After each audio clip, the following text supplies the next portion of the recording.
Les vraies voix Sud Radio, 17h-20h, Philippe David.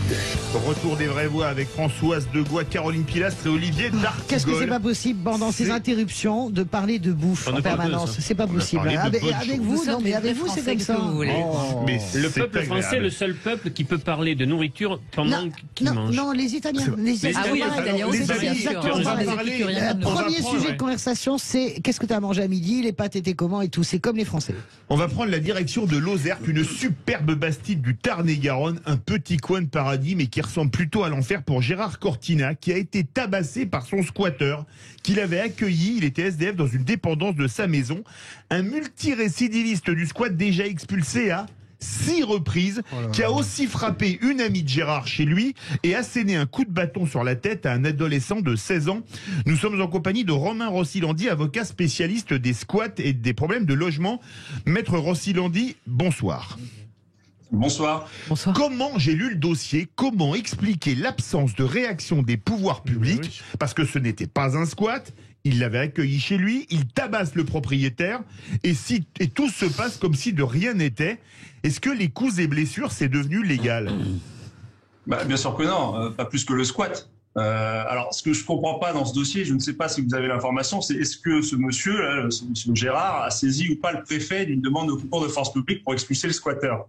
Vous savez que depuis l'année dernière, il y a eu beaucoup d'affaires de squat et le gouvernement avait fait une réforme qui autorisait non pas le juge judiciaire, mais le préfet à évacuer, c'est ce qu'ils appellent la procédure accélérée d'évacuation des squatteurs dans les 48 heures. Je ne sais pas si le préfet de Tarn-et-Garonne a été saisi d'une demande de concours de force publique. Ça ne s'est pas précisé dans la presse que j'ai lue. Ça serait la première question à savoir, ça, déjà. Mais quand même, que faire dans ce cas de figure? Parce que c'est totalement hallucinant. Il l'a accueilli chez lui, ça s'est écrit noir sur blanc dans toute la presse. Et l'autre s'est installé, l'a foutu dehors à coups de poing, et il a même tapé une de ses amies. C'est complètement fou. Là, ça relève pas du préfet, théoriquement, c'est de la gendarmerie à Lozerte. Oui, alors ça, effectivement, les coups et blessures, il aurait dû être arrêté et mis en garde à vue. Je sais pas ce qui s'est passé. Ça, c'est quand même très étonnant qu'il soit pas arrêté pour ça. Mais c'est indépendant ciblé du squat, ça. C'est une agression, malheureusement, assez classique. Caroline Pilastre. Alors écoutez, ce qu'a vécu cette personne, c'est la double peine. Parce qu'il vit encore, il est chez sa sœur depuis bientôt 2 mois. Oui, c'est vrai. Et monsieur l'avocat a l'habitude de traiter ce genre de sujet. Je me souviens d'un jour où on en avait également parlé dernièrement par rapport à un retraité. Exactement. Un couple de retraités, mais c'était une résidence secondaire à Théoul.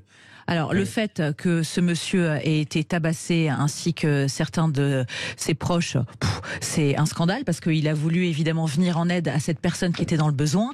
Mais moi, je voudrais revenir surtout sur le squat et ce que ça entraîne aussi juridiquement pour les personnes qui ont un bien. Ce n'est pas aux particuliers, une fois de plus, de subir ce genre de choses. On marche sur la tête, c'est totalement ubuesque. Moi, j'aimerais que certains préfets et certains maires vivent la même situation et on verrait si les squatteurs ne sont pas délogés rapidement. C'est toujours l'histoire du 2 poids 2 mesures. Donc cette personne, on ne sait pas combien de temps elle va attendre avant de retrouver son bien, dans quel circonstances et état elle va le retrouver, parce qu'en général évidemment le bien est dégradé, ça prend des mois, ça coûte énormément d'argent avant de pouvoir y revivre normalement. Donc total soutien une fois de plus à ce monsieur. Je suis désolée d'enfoncer des portes ouvertes, mais moi je ne comprends pas le droit français qui donne raison aux squatteurs. Ça n'est pas aux particuliers une fois de plus d'agir. S'il y a des personnes en difficulté dans la rue, c'est à l'État, c'est aux collectivités de prendre ce problème à bras-le-corps. Romain Rossilandi.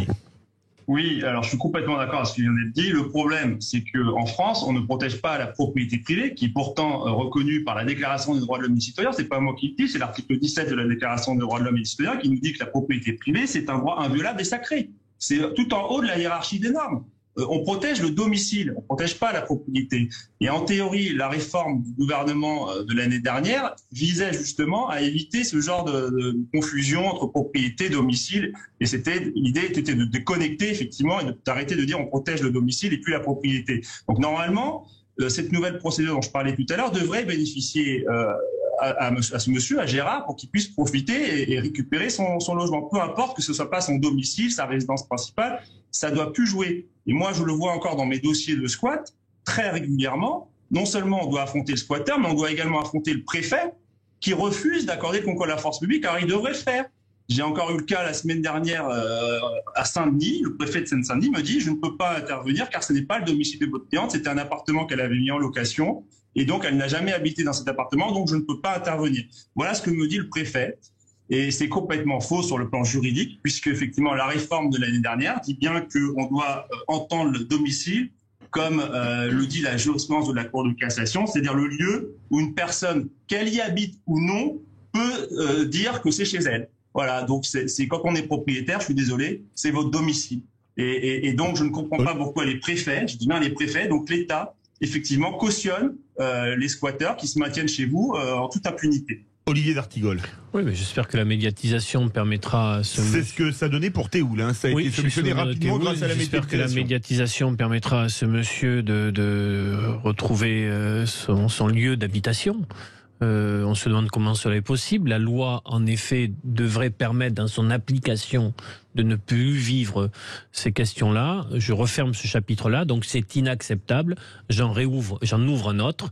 Et il y a par ailleurs, mais je ne fais pas l'amalgame, beaucoup de questions concernant le mal-logement dans notre pays, beaucoup de questions concernant ce droit à une habitation digne, mais il y a aussi beaucoup de filières qui organisent ces squats, qu'il faudrait aussi taper là où elles s'organisent. Maître Romain Rossi-Landi. Oui, alors faut surtout pas faire l'amalgame, je suis d'accord, parce que la carence de logement du pays, c'est pas le propriétaire qui est responsable, c'est l'État. Oui. Donc le propriétaire victime de squat n'est jamais responsable du problème de la pénurie de logement, c'est pas le problème du propriétaire, et il faut pas faire d'amalgame entre le droit au logement et pas le droit au squat. Donc c'est l'État qui est responsable, c'est l'État qui ne protège pas les propriétaires, c'est l'État qui n'accorde pas le concours de la force publique et c'est l'État qui ne propose pas suffisamment de logements sociaux. En tout cas, c'est pas le propriétaire. Exact. On est bien d'accord là-dessus. Françoise Degois. Oui, rien à rajouter à ce que vous dites. Je suis toujours éberlué, pardonnez-moi, par ces situations. Hein. Tout le temps, c'est complètement il a attaqué un adolescent à coups de barre sur la tête. C'est complètement délirant. En plus de ça, la générosité de ce monsieur est quand même sans limite.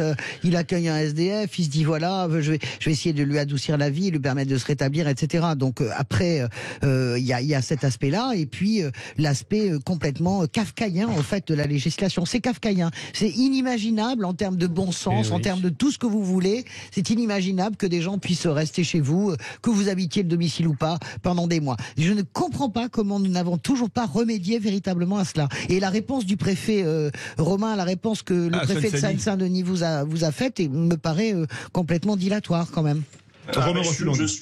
Oui, vous avez raison, c'est un autre dossier, mais moi j'ai saisi, du coup, j'ai fait ce qu'on appelle un recours hiérarchique pour aller au-dessus du préfet et aller directement chez le ministre de l'Intérieur, qui a le dossier sur son bureau. Je ne sais pas s'il va me répondre. Moi, je compte effectivement aussi sur les médias pour que vous avez raison, monsieur, parce que les dossiers dont on a parlé, Théoul-sur-Mer, moi, j'étais l'avocat de cette famille à Saint-Honoré. Vous avez reçu d'ailleurs. On avait fait avec vous, bien sûr. Et c'est grâce à vous, grâce aux médias, que ça s'est débloqué. Je suis pas dupe. Si j'étais resté dans mon coin, j'attendrais encore la réponse du préfet. Il faut pas rêver. Mais pour le monsieur de Lozère, j'ai quand même un petit doute. Je vous le dis honnêtement, parce que je n'ai pas le dossier, je suis pas son avocat. Puisqu'il a été accueilli spontanément, ce monsieur, ce squatter.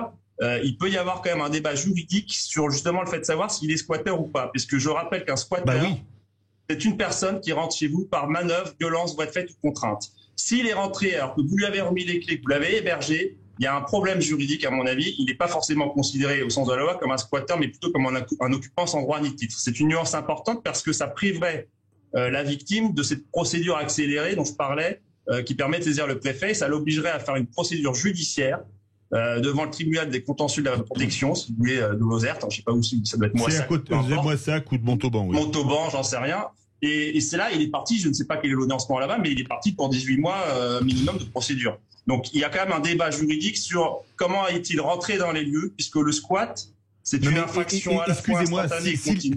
Il l'a fait rentrer chez lui. Ça veut dire que quelqu'un que vous accueillez chez vous, qui casse tout, etc., qui vous fout dehors, vous n'avez même pas les moyens de le foutre dehors alors que c'est vous qui l'avez accueilli chez vous. C'est absolument hallucinant.